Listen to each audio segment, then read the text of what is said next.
नमस्कार छात्रों, मैं संगीता बिल्ला, सेंट जोसेफ एकेडमी की हिंदी अध्यापिका। आज आपको संधि शब्द रचना यह पाठ आपकी पुस्तक उद्बोधन से पढ़ाने जा रही हूँ। शब्द रचना संधि मीन्स कि हम संधि द्वारा किस प्रकार शब्द रचना कर सकते हैं। तो पहले तो हम समझेंगे संधि का अर्थ। व्याकरण की दृष्टि से संधि का अर्थ मेल, जबकि संधि का सामान्य अर्थ समझौता है। व्याकरण में दो वर्णों अथवा दो ध्वनियों के मेल से होने वाले परिवर्तन को संधि कहा जाता है। जैसे इसमें देखिए, हिम जमा आल्य। हिम का अंतिम वर्ण है अ और आल्य का प्रथम वर्ण है आ। तो इन दोनों वर्णों में संधि हुई है तो बन गया हिमालय। ऐसे ही धर्म प्लस आत्मा धर्मात्मा, सत प्लस वाणी सदवाणी। जो ऊपर के दो उदाहरण थे वो स्वर संधि के, उसमें स्वरों का मेल होने से परिवर्तन हुआ था। अब ये जो बाकी ये सदवाणी है, ये सतवाणी, सत प्लस वाणी, ये व्यंजन संधि का उदाहरण है। इसमें व्यंजनों का मेल हुआ है आपस में, त और व आपस में जुड़े हैं, तो ता शब्द जो है द में परिवर्तन हो गया है। सत प्लस वाणी से बना सदवाणी। ओ अन, इसमें ओ प्लस अ इज इक्वल टू अव, तो बन गया पवन। इति जमा आदि, इसमें इति में अंतिम वर्ण है ई और आदि में प्रथम वर्ण है आ, तो ई जमा आ इज इक्वल टू य, तो इसलिए बन गया इत्यादि। निधन, ये विसर्ग संधि का उदाहरण है, क्योंकि इसमें विसर्ग लगे हुए हैं। इसमें विसर्ग से बना र, इसमें विसर्ग जब ध में जुड़े तो विसर्ग का र बन गया है, तो इसलिए बना शब्द निर्धन। उपयुक्त सभी शब्दों में पास पास आने वाले दो वर्णों का मेल हुआ है। इसी मेल के कारण विकार भी हुआ है, जिसे संधि कहा जाता है। विकार मीन्स परिवर्तन, कि परिवर्तन हुआ है, इसी परिवर्तन को हम संधि कहते हैं। जैसा कि परिभाषा में भी दिया गया है, दो वर्णों के मेल से होने वाला परिवर्तन संधि कहलाता है। अब है संधि विच्छेद। संधि मीन्स दो वर्णों का जोड़ना, और संधि विच्छेद का अर्थ है दो वर्णों को अलग करना, जुड़े हुए दो वर्णों को अलग करना। तो इसके लिए दिया गया, इन्होंने परिभाषा दी है, संधि द्वारा बने वर्णों को पुनः अलग अलग करने की विधि को संधि विच्छेद कहा जाता है। याद रखें, संधि दो वर्णों में होती है, शब्दों में नहीं, जो कि मैं पहले भी बोल चुकी हूँ कि संधि हमेशा वर्णों में होती है, शब्दों में नहीं होती। संधि के भेद, संधि के तीन भेद हैं, स्वर संधि, व्यंजन संधि, विसर्ग संधि। स्वर संधि, जब स्वरों में संधि हो तो वो स्वर संधि। स्वर संधि का आपस में केवल स्वरों का ही मेल होता है। जैसे सूर्य जमा अस्त, इसमें सूर्य का अंतिम वर्ण है आ और अस्त का प्रथम वर्ण है, ये दोनों ही स्वर है, आ प्लस आ इज इक्वल टू आ, तो बन गया सूर्यास्त। धर्म प्लस आत्मा धर्मात्मा, इसमें अ जमा आ इज इक्वल टू आ। स्वरों के मेल से होने वाला परिवर्तन स्वर संधि कहलाता है। स्वर संधि के 5 भेद होते हैं। पहला दीर्घ संधि, दूसरा गुण संधि, तीसरा वृद्धि संधि, चौथा यण संधि, पांचवा अयादि संधि। पहला है दीर्घ संधि। दीर्घ संधि में दीर्घ संधि 3 वर्णों की होती है, अ, ई और रि। और जब इसमें आ के साथ आ जुड़ता है, दो समान स्वर आ के साथ आ जुड़े तो बड़ा आ बन जाता है, चाहे वो कोई सा भी आ आए, छोटा आए या बड़ा, पर उत्तर हमेशा बड़ा आ होता है। ऐसे ही ई जमा ई, कोई सी भी ई हो, छोटी हो बड़ी हो, पर उत्तर हमेशा बड़ी ही रहता है। ऐसे ही ऊ जमा ऊ, चाहे छोटा हो या बड़ा, ऊ जमा ऊ इज इक्वल टू बड़ा हो। उत्तर हमेशा बड़ा ही रहेगा, दीर्घ मीन्स बड़ा। आ का उत्तर आ रहेगा, ई का उत्तर बड़ी रहेगा, और ऊ का उत्तर बड़ा ऊ रहेगा। अब जैसे इसमें इतने सारे उदाहरण हैं। धर्म प्लस अर्थ धर्मार्थ, देखिए, और सुख जमा अर्थ सुखार्थ, परम जमा अर्थ परमार्थ, मत जमा अनुसार मतानुसार। देखो इन चारों उदाहरणों में अ जमा आ में संधि हुई है और उत्तर जो है वो हो गया बड़ा आ। अब आगे के उदाहरण पढ़ते हैं। दीप प्लस अवली दीपावली, हिम जमा आलय हिमालय, दश प्लस आनंद दशानन, शिव प्लस आलय शिवालय। इन चारों उदाहरण में अ प्लस आ जुड़ा है और उत्तर क्या रहा है? बड़ा। ऐसे ही आगे के उदाहरण देखते हैं जो होंगे जिसमें आ प्लस अ जुड़ेगा और उत्तर होगा बड़ा आ। जैसे कि मैं पहले ही बता चुकी हूँ, अ प्लस आ कोई सा भी हो, छोटा हो बड़ा हो, उत्तर हमेशा बड़ा आ में आता है। कृपा प्लस अर्थ कृपार्थ, सीमा प्लस अंत सीमांत, रेखा प्लस अंकित रेखांकित। अब आ जमा आ का उदाहरण, विद्या प्लस आल्य विद्यालय, दया प्लस आलू दयालु। अब ई जमा ई, छोटी हो या बड़ी, उत्तर हमेशा बड़ी ई में आएगा। हरि प्लस इंद्र हरीन्द्र, बड़ी ई बन गई। पति प्लस इच्छा पतिच्छा। ऐसे हम आगे के उदाहरण देखें। ई जमा ई बड़ी ई होता है तो योगी प्लस इंद्र, जबकि योगी में इधर बड़ी ऑलरेडी आई है और इधर छोटी, पर छोटी गायब हो जाएगी, केवल बड़ी ही बचेगी। योगींद्र। पत्नी जमा इच्छा पत्नी इच्छा।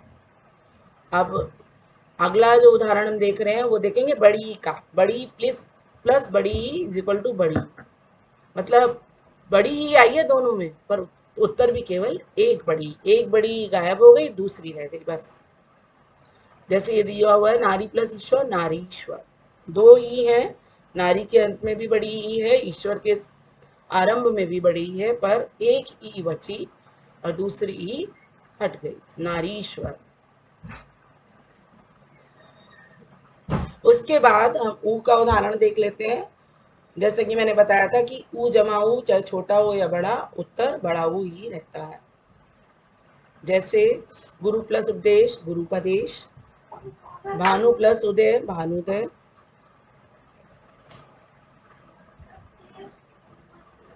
लघु प्लस ऊर्जा लघु ऊर्जा, मधु प्लस उष्मा मधुष्मा, वधु प्लस उत्सव वधुत्सव, भू प्लस उष्मा भूष्मा। तो इस तरह हमने ऊ के उदाहरण देखे और ई के उदाहरण भी देखे और आ के उदाहरण भी देखे। ठीक है, अब हम देखेंगे अगली संधि हमारी है गुण संधि। अब गुण संधि में दीर्घ संधि तो अ ई उ की होती है। अब जो गुण संधि है वो होती है, इसके जो प्रथम वर्ण होगा, उस प्रथम शब्द जो होगा, प्रथम पद, उसका अंतिम वर्ण हमेशा अ या आ रहेगा और दूसरे शब्द का प्रथम वर्ण हमेशा ई या ओ होगा या री होगा, तीन में से कोई होगा। ई उ री मीन्स प्रथम पद का अंतिम पद अ होना चाहिए और जो द्वितीय पद है उसका प्रथम वर्ण उ ए नहीं ई उ री, तीन में से कोई होना चाहिए।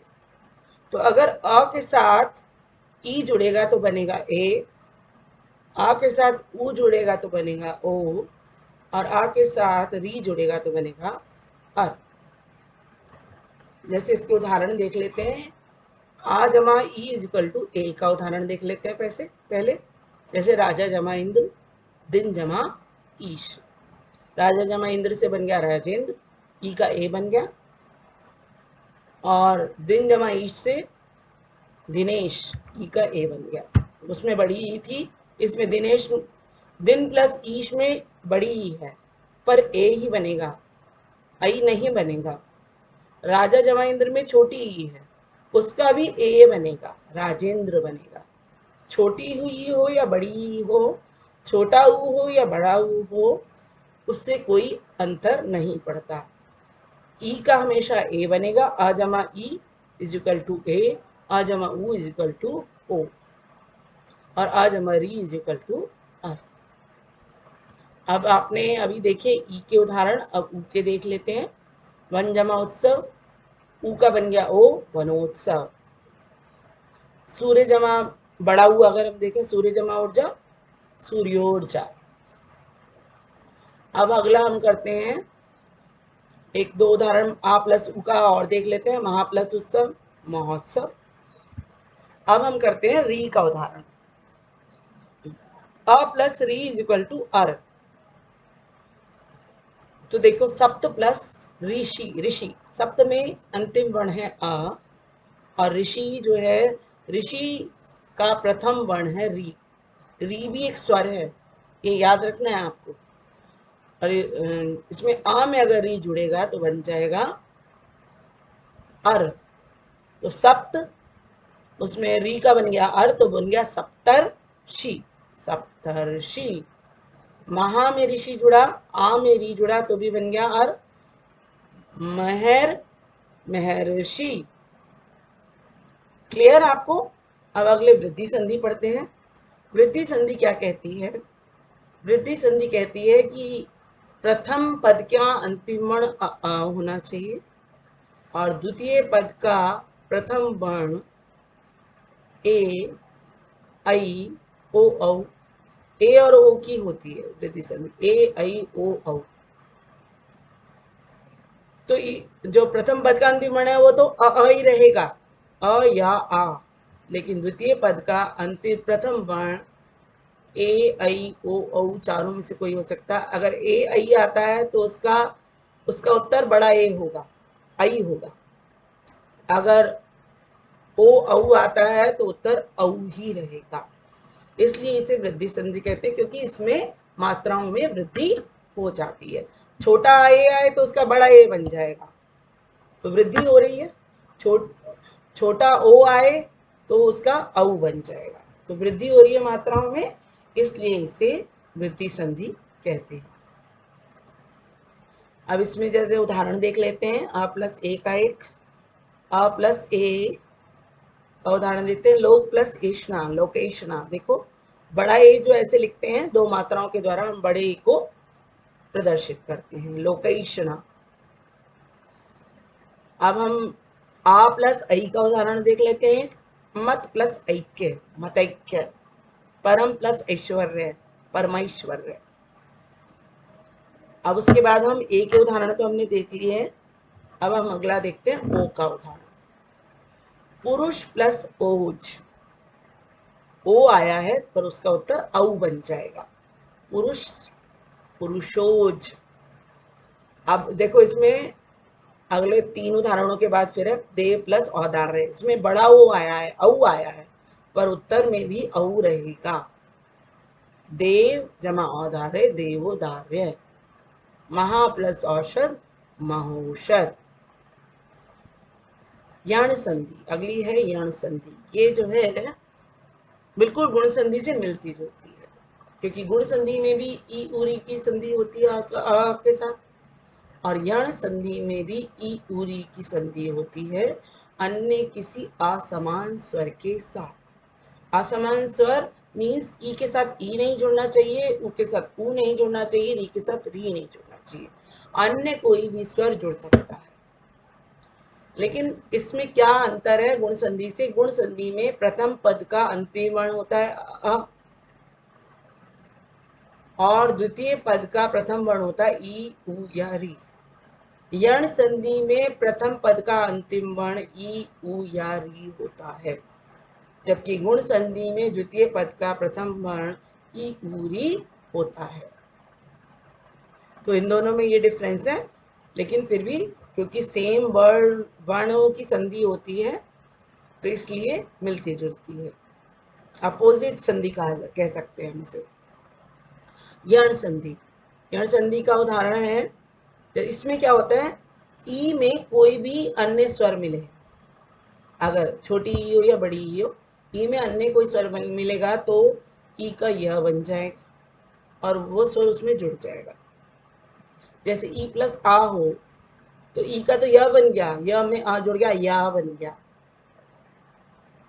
अब है ऊ, ऊ के साथ अन्य स्वर भिन्न स्वर मिलने पर क्या बनेगा, वह बनेगा, और री के साथ भिन्न स्वर जुड़ने पर र बन जाएगा। उदाहरण से अच्छी तरह समझते हैं।